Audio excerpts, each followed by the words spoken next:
I thought your analysis of this book was spot on. You've called Harry despicable for trying to trash the royal family's reputation and dragging them below even what the Kardashians would get up to. So from an American perspective, do you think he has succeeded in damaging the monarchy, or is the biggest damage actually to the brand of himself and Meghan? Without question, to himself and Meghan. I think that Americans were split 50-50 maybe a couple of months ago when it came to Harry and Meghan. But the problem is that they can't close their mouths and they just keep talking, and it seems more and more petty. I mean, I was early on this. When Meghan and Harry were still in the royal family and living at Frogmore, I wrote an open statement on Twitter, which you can go back and look, that she was going to end up back in the United States and in Los Angeles because I just saw her coming. She's a D-list actress, and all she's ever wanted to do was be invited to A-list events. And she's been a social climber from the beginning. She married somebody the first time to socially climb. And for her, Harry was just an entry ticket into all of those circles. Unfortunately, she found someone. She's not very intelligent. She's not very talented. Nobody in America was watching Suits. She was an actress that was living in Canada.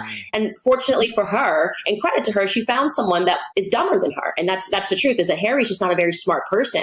And if there's one thing that this book definitely is not, it's a good advertisement for Eton, right? I mean, if I'm thinking about whether or not I want to send my son Eton, I'm telling you, I'm thinking now, did this guy graduate? He begins his book with a quote he says is from brainyquote.com. And then he says he found out that it was from William Faulkner and thought to himself, who the F is William Faulkner? He put this in his book.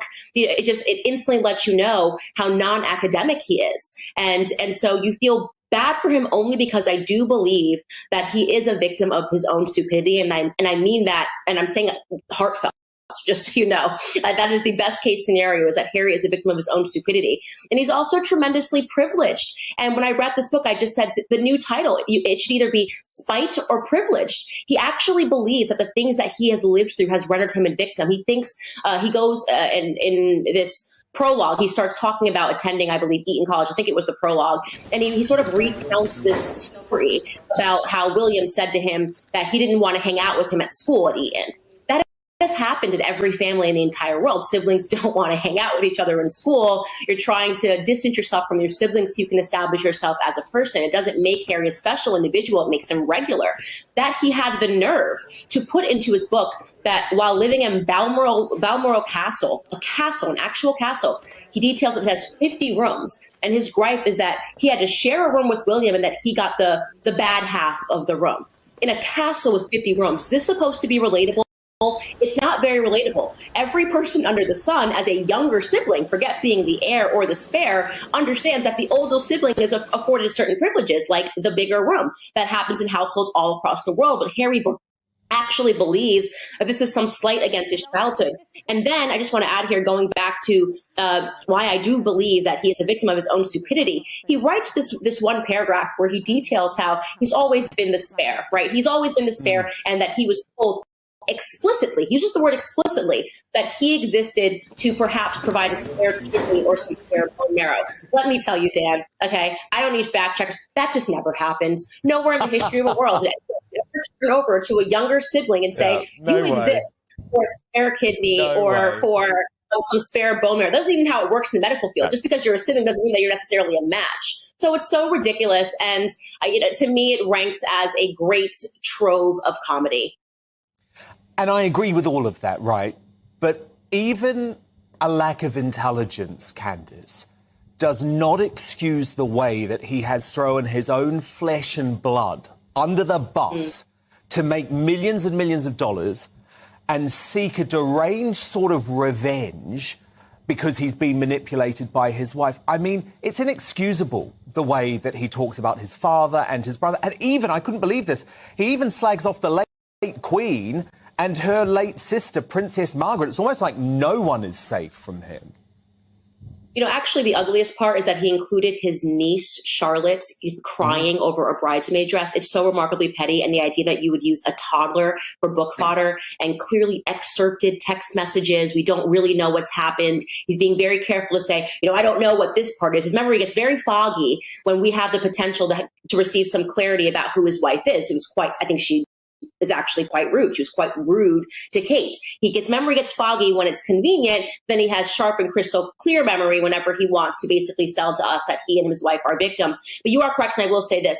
Americans have a very big appetite for drama. That's why they moved to LA. It was always her plan to get back into LA. It's why she called Tyler Perry a perfect stranger and boo-hooed on the phone and called and told him everything, even though she had never spoken to him prior, because she wanted to get back into LA, and Tyler Perry is a billionaire. She's it's very easy to understand Meghan and what her desires are. But what I will say is that even for Americans, turning your back against the family is a step too far. You can maybe do that once and claim racism, and you had everybody believing that this must be it in the fog of Black Lives Matter and George Floyd when everyone was going crazy. But now there's more of a sober analysis on what's taken place. It seems too petty. It's gone too far. Not even the Kardashians. That is perhaps the example of the most crass family that we have in America. They put everything on display. But I will tell you one thing about the Kardashian sisters: they're loyal to one another. Yes. That is the reason why people like them, right? They don't ever sell each other down the river, and they're a very close-knit, tight family, and people enjoy that. What Harry is doing, and that any wife would stand by and allow her husband to do this. I mean, there are some parallels. You know, my husband and I, obviously he's English. We fell in love at the same time. I'm an American girl that came from nothing. You know, my husband's family has a bit more than me. My husband's father is in the House of Lords. And it was, to understand the English culture, how did we end up on opposite sides of it? Why do I not think the UK is a racist country? Why do I think that the royal family is this wonderful traditional thing that's existed for a long time that has united the UK?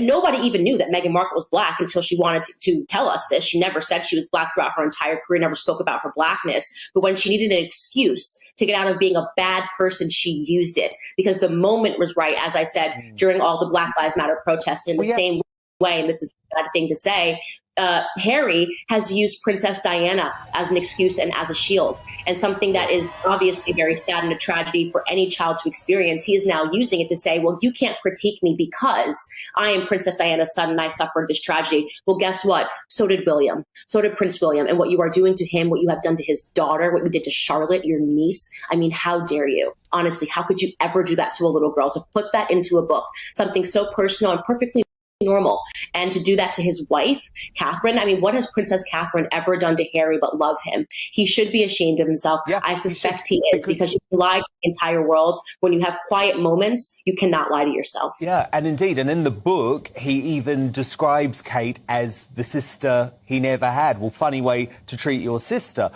You mentioned Meghan's, shall we say, changing views on race.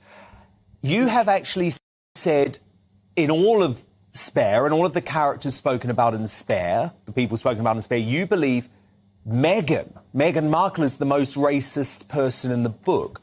What do you mean by that? What I mean by that is that if you go back and you look throughout Meghan Markle's entire career, she never wanted people to know that she was Black. She never wore that on her sleeve. She never spoke about her Blackness. If we had looked at her, I maybe would have assumed that she was Hispanic. No one would have ever guessed that she was Black. It was never relevant where she wanted to be in her career. And the first time that you find that Meghan mentions her Blackness is when she wants to get out of the royal family. Even at the wedding, the only Black people she had were billionaires that she wanted to be on their shows. She had Oprah and she had Gayle King and she had her mother, who is partially Black. But Meghan Markle didn't have any of her Black family members at her wedding. This is a woman that was escaping her Blackness throughout her entire life until she realized that it could be used to her advantage. And I find that to be despicably racist. When you say the only value that being Black has to me is when I can use it to get ahead and to climb the social ladder. And that's when I'm going to mention it, and I'm going to use it as a shield so you can't say anything because I'm Black, and how dare you speak about a Black person in a negative way, because she realizes that I don't have to face any critiques. I'll just call it racism, and then everyone will have to excuse my behavior. I find that to be despicable. It's a very bad view of Black Americans to have, and I want to be clear that it's not the way that most of us think. And so I am so disgusted. Now she's done a 23andMe because she wants to know what percentage of Nigerian she is. She suddenly became interested in knowing what percentage of Nigerian she was at the ripe age of 41 years old. I mean, do me a favor, spare me, Harry, spare me.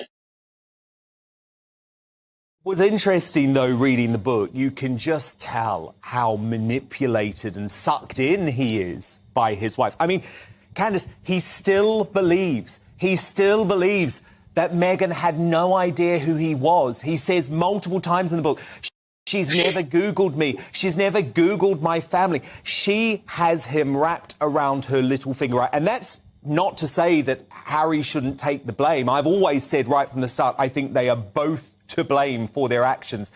But he is manipulated by her, is he not? Absolutely. And what's so funny about that is Meghan is a trained actress. What she does is that she studies people. She's not a good actress, but she is a trained one, right? She's been doing it her entire life.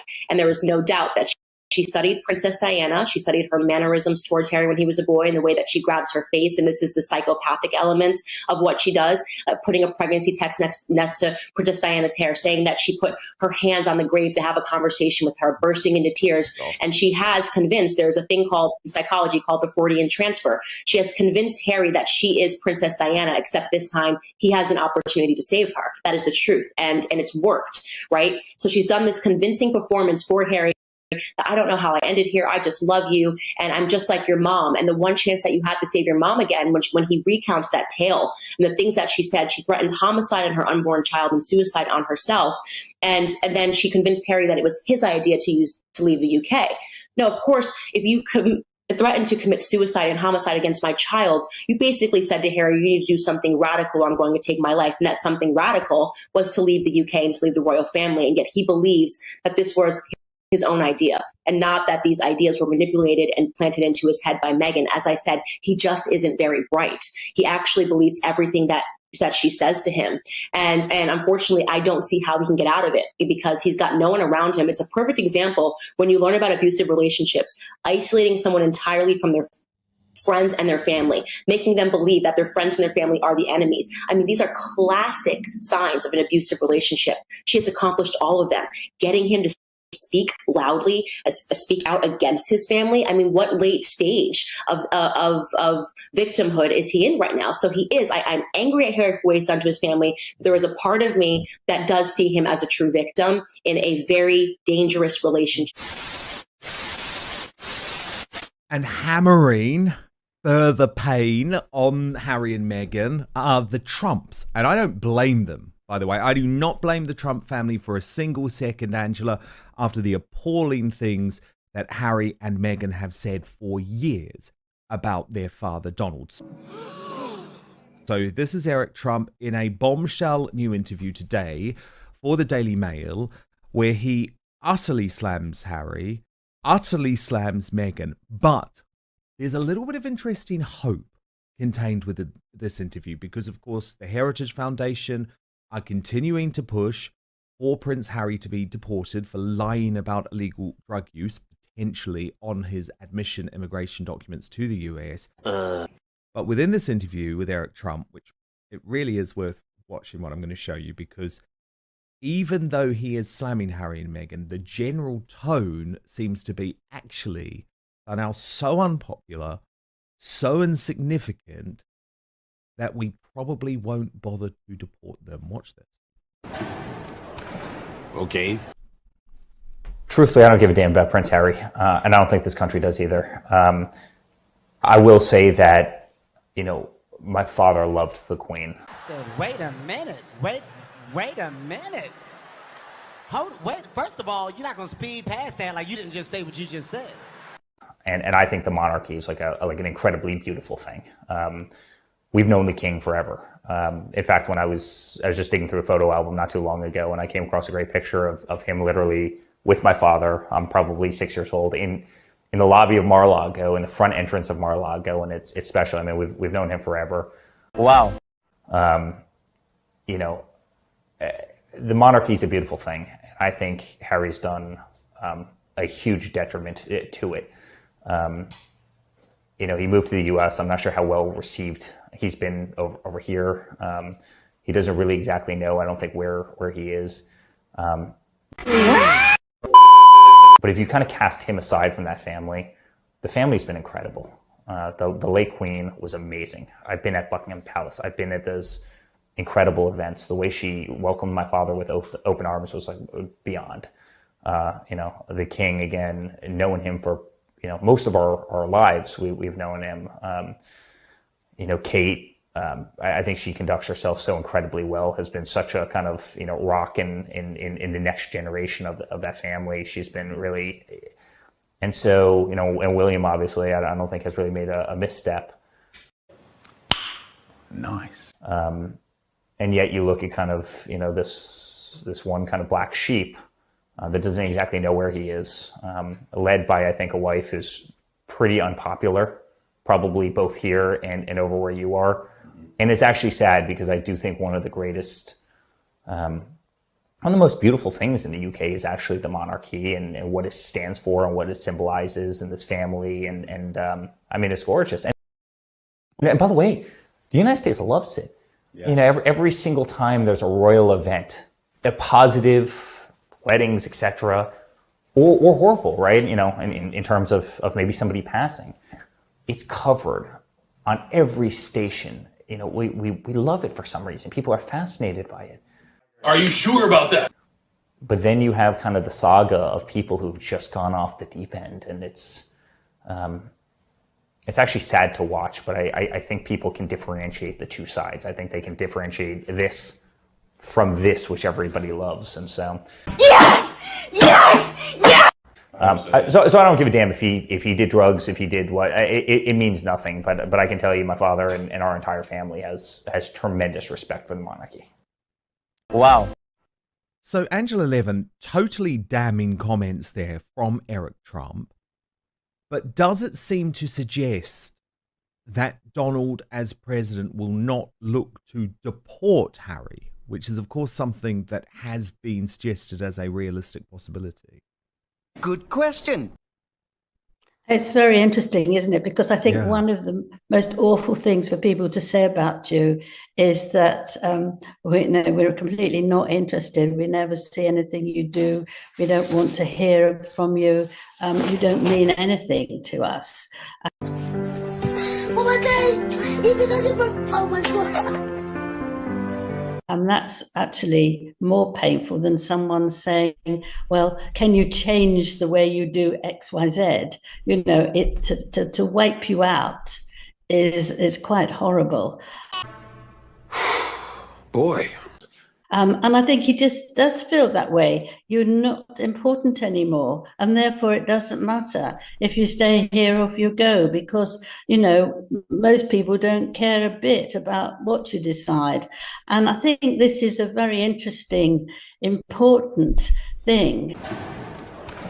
Okay. That in a way, they're getting their own back on Harry and Meghan, because of all the things they said. They got away with them all. They upset hugely the senior working royals who stayed quiet and dignified.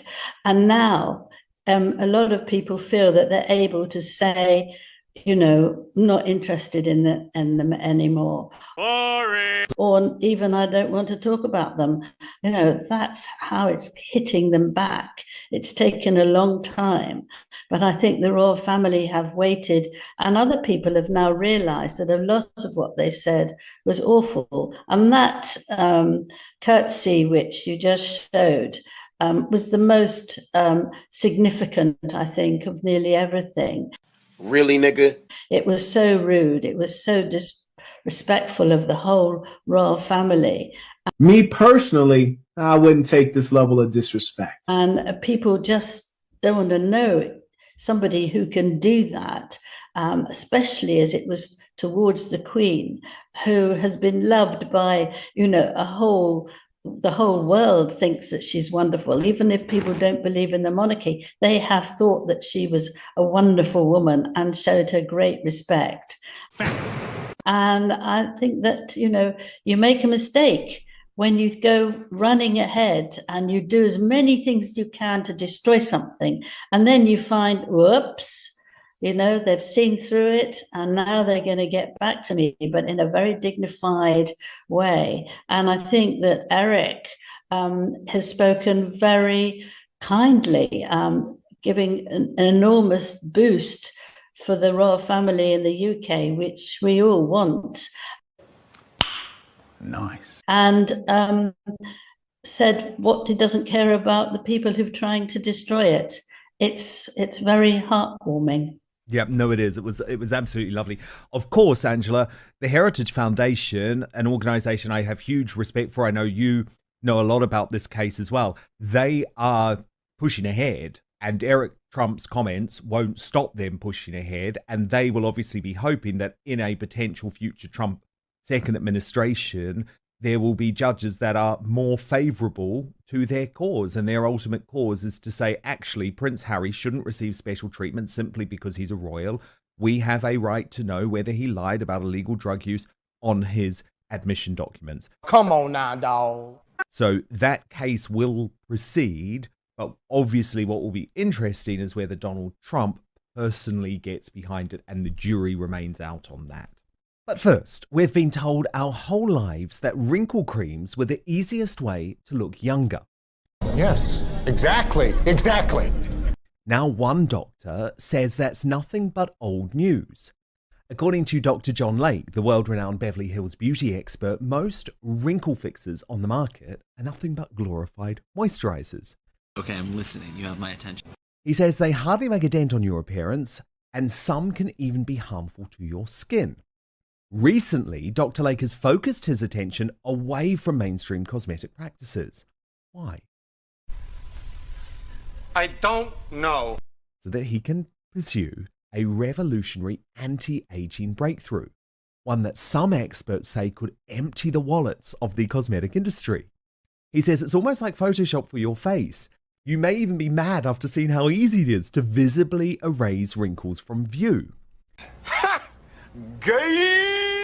His personal clients have dubbed his new do-it-yourself technique the age rewinder method because it can take years or even decades off your appearance in under 2 minutes. So in light of this amazing breakthrough, Dr. Lake has released a step-by-step video to the public, free and uninterrupted, where he outlines exactly how to use this simple solution from home. Wow. If this helps even one person look younger or feel more confident, I'll be thrilled knowing I helped, Dr. Lake told reporters. The video has since gone viral. At first, it was shared by users on Facebook, but since then, it's racked up over 2.3 million views and counting. So far, the comments and feedback have been outstanding, with thousands of women reporting they look decades younger. So that was a f***ing lie. One viewer even commented, "Best results of anything I've used. I can't believe how well this works. I'll never stop using this. I don't understand how it works, but the results are great. Thank you." So you can find out more about this yourself right now. Go to bhmd1.com/outspoken, or you can just click on the link in the description box below. We don't do that here. Let me repeat, bhmd1.com/outspoken. Now, there is one thing Dr. Lake asks from his viewers. If watching this video helps you look and feel younger than you have in years, then please share this video with your friends and loved ones. Together, we have the power to help as many women reclaim a youthful look as possible. We do not care. So go watch the video at bhmd1.com/outspoken right now, or just click on the link in the description box below. I think if she finds a nice, very rich man, she would ditch Harry. She's ditched loads of people before. If they're not of great use to her, that's the end of it. Women. We know that Meghan is always thinking about what's next. She's always got a plan. And unfortunately, and this is very unfortunate for Harry, that includes her man. And we know that she is developing friendships, shall we say, with numerous billionaires who could, of course, come in handy for lots of reasons. Wow.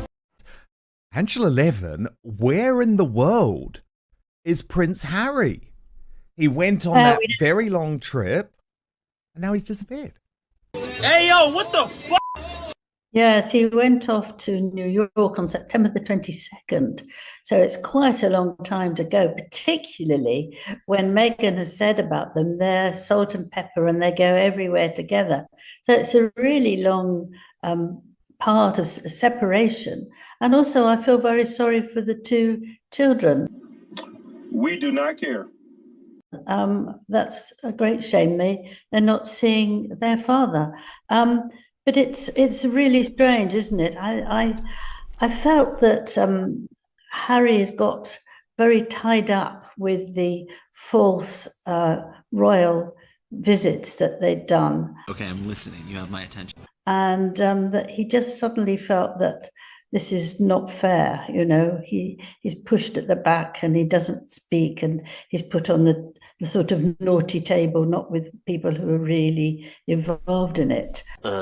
And I think he just felt he had to go somewhere and recover and show that he was something worthwhile. And I think that he has gone backwards, though, hasn't he?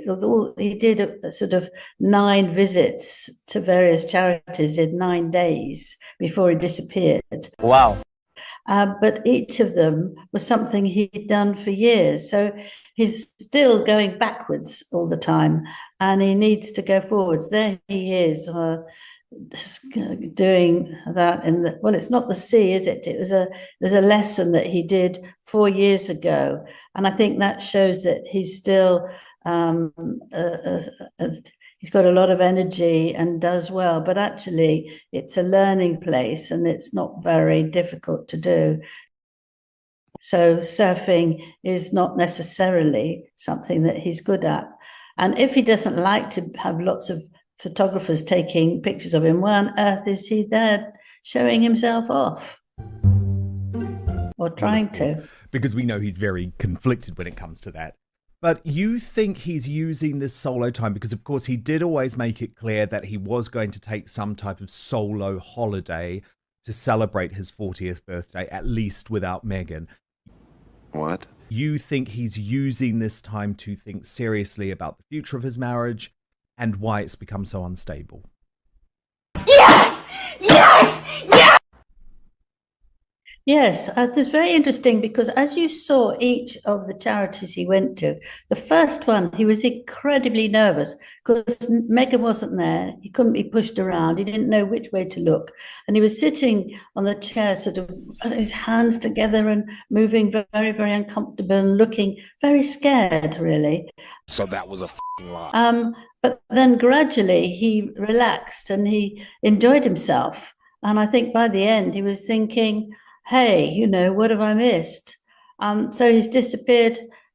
Some people think he's gone to, you know, get better from some drugs, or other people think he's still in Southern America or Africa. Nobody quite knows, but I think it's very, very significant because why should he go away and leave Meghan and the children? Oh! Ew! Dude! What the fuck? Unless you're really thinking deeply about the future.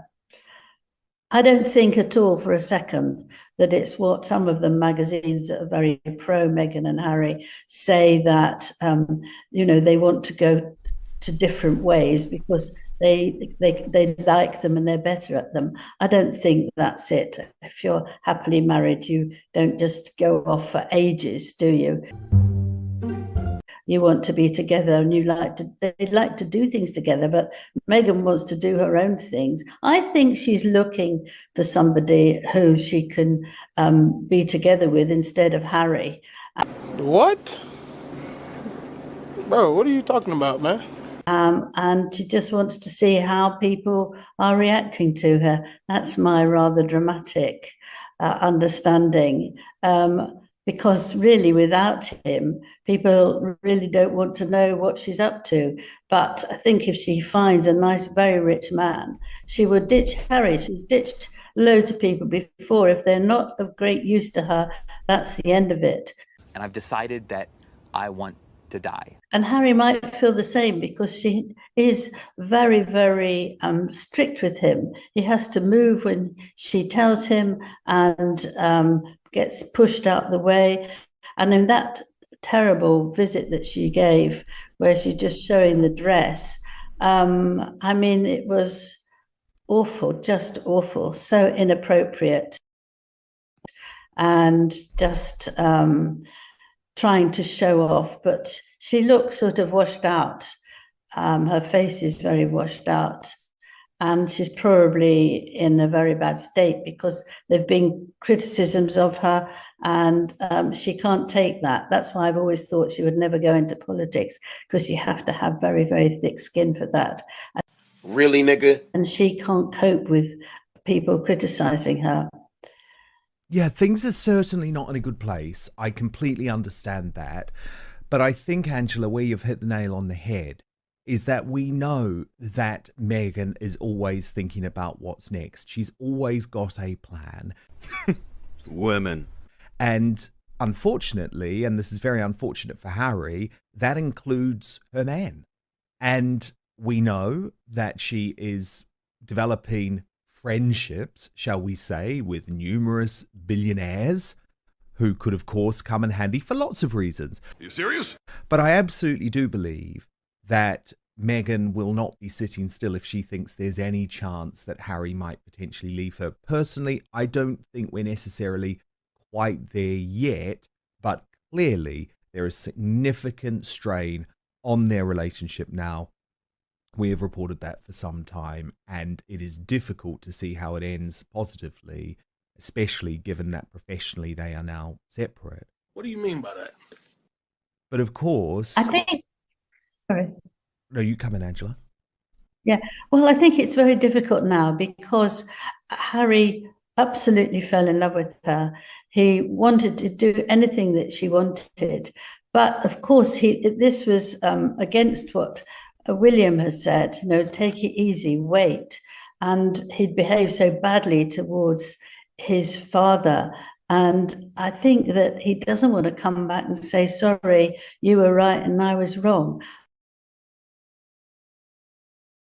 I mean, it's very, very difficult to say that. And he's got to be absolutely certain and do it in a way that would be sensible. But I think it's not there yet either, because how do you work that out, that you've decided you do everything this woman wanted you to do, and you would look after her and love her and all those things, and then you realize that underneath it's not such a nice person, and it gets worse and worse, and suddenly you want to be yourself again. Nice.